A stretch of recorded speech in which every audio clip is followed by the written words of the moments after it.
अस्सलाम वालेकुम नाज़रीन करामी। भारतीय रियासत वेस्ट बंगाल के इलाका मुर्शिदाबाद में एक कदीम और आलीशान महल के खंडरात मौजूद हैं। जो भी शख्स इसके पास से गुजरता है इस महल पर लानत मुलामत करता है और इस पर थूकता है, और कुछ लोग तो जज्बात में आकर इसे चप्पल उठाकर इसे पीटना शुरू कर देते हैं। इस महल का नाम है नमक हराम देवड़ी। इसका ये नाम हमने नहीं रखा, बल्कि यूनिसेफ की दस्तावेज़ात में भी इसका नाम ट्रेटर्स गेट ही है। इसके दरो दीवार से टपक इबरत बहराने इसके मालिक की नमक हरामी और गद्दारी के किस्से सुनाती है। आज से तकरीबन 3 सदियां कबल नमक हराम से मंसूब ये खंडरात एक शानदार महल हुआ करते थे, जिसका मालिक था मीर जाफर बहादुर। यह शख्स किसी अमीर तरीन खानदान से ताल्लुक न रखता था, बल्कि ये एक गरीब और मफलूकुल हाल शख्स था। इन दिनों मुगल हुकूमत की कमजोरी के सबब हिंदुस्तान के कई सूबे खुद मुख्तियार हो चुके थे, जिनमें से एक बंगाल भी था। इसका शुमार हिंदुस्तान के दौलतमंद तरीन इलाके में हुआ करता था। इन दिनों बंगाल के नवाब अली वर्दी खान थे। मीर जाफर ने इन्हीं के दौर में बंगाली फौज में छोटी सी मुलाजमत इख्तियार की और अपने शातिर दिमाग के बदौलत तरक्की करते करते सिपा सलारी के ओहदे तक जा पहुंचा। मीर जाफर को नवाब अली वर्दी खान का इस कदर एतमाद हासिल था कि नवाब ने उससे अपनी भतीजी की शादी कर दी।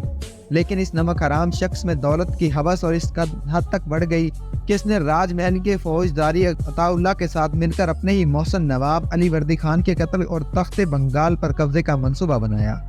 खुशकिस्मती से इसका मंसूबा नाकाम रहा और साजिश की इतला नवाब अली वर्दी खान तक पहुंच गई।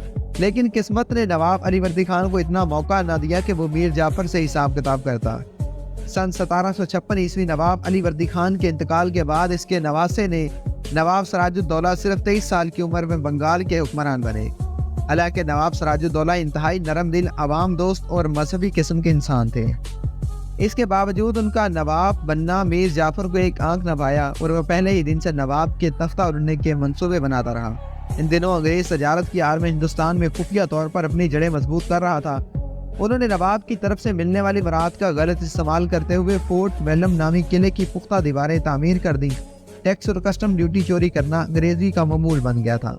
इसके अलावा अंग्रेज रियासती मुजरिमों और गद्दारों को पनाह देने लगे। नवाब सिराजुद्दौला को अंग्रेजों की इन हरकतों पर शदीद एतराज था, लेकिन जब अंग्रेजों ने तमाम मायदों को बालाए ताक रखते हुए कलकत्ता में अपनी फौजी तादाद बढ़ानी शुरू की तो नवाब सिराजुद्दौला ने मुतअद्दिद अंग्रेजों को गिरफ्तार कर लिया।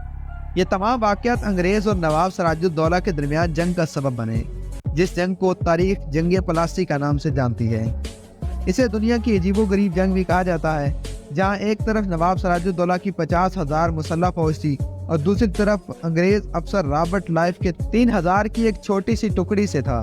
इस टुकड़ी में भी 2100 अफराद का ताल्लुक हिंदुस्तान से ही था। इसके साथ साथ नवाब सिराजुद्दौला के पास 53 तोपें मौजूद थीं, जिनका अंग्रेजों के पास कोई जवाब न था।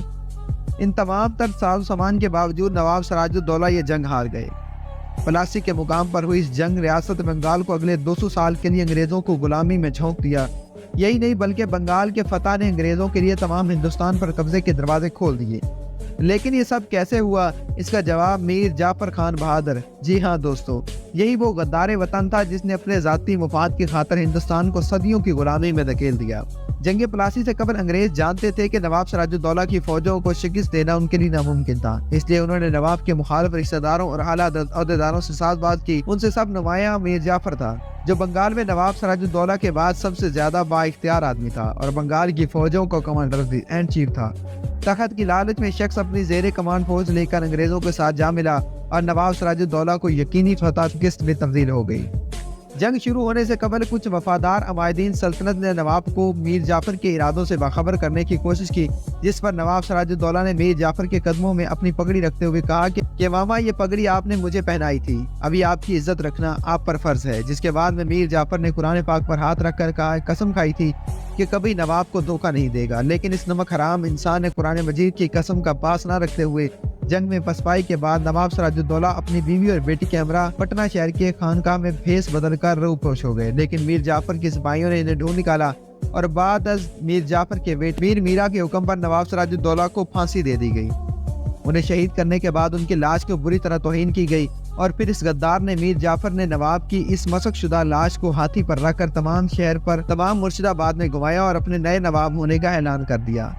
लेकिन दोस्तों, मीर जाफर का खुद मुख्तियार नवाब बनने का ख्वाब कभी पूरा न हो सका, क्योंकि इस फतह के बाद अंग्रेजों ने बंगाल का तमाम खजाना और हीरे जवाहरात लूट लिए, जबकि मीर जाफर को सिर्फ एक कठपुतली हुक्मरान की हैसियत नस्ब हुई, जिसने तंग आकर मीर जाफर ने रिच बाशिंदे यानी वलंदेजियों के साथ मिलकर अंग्रेजों से छुटकारा हासिल करने की कोशिश की। जवाब में अंग्रेजों ने चंसरा के मुकाम पर वलंदेजियों को शिकस्त दी और मीर जाफर को नवाबी से फारग कर दिया। इसके बाद नवाब की कुर्सी पर मीर जाफर के दामाद मीर कासिम को बिठा दिया गया। जल्दी वो भी अंग्रेजों की बेजा मुदाखलत और मांगों से तंग आ गया और नवाबी दोबारा मीर जाफर को मिल गई। लेकिन जब तक ये गद्दार जिंदा रहा, अंग्रेजों की ठोकरें खाता रहा और उनके तलवे चाटता रहा। आज ये शख्स दुनिया भर में गद्दारी की अलामत माना जाता है। इसकी नस्लें दुनिया भर में जहाँ भी मौजूद हैं, इस शख्स के नाम से दूर भागती हैं। मीर जाफर के नाम को आज एक गाली की हैसियत हासिल है, जबकि इसके कदीम रिहायशी गाह इसी के आका यानी अंग्रेजों ने ही नमक हराम देवड़ी का नाम दे रखा है।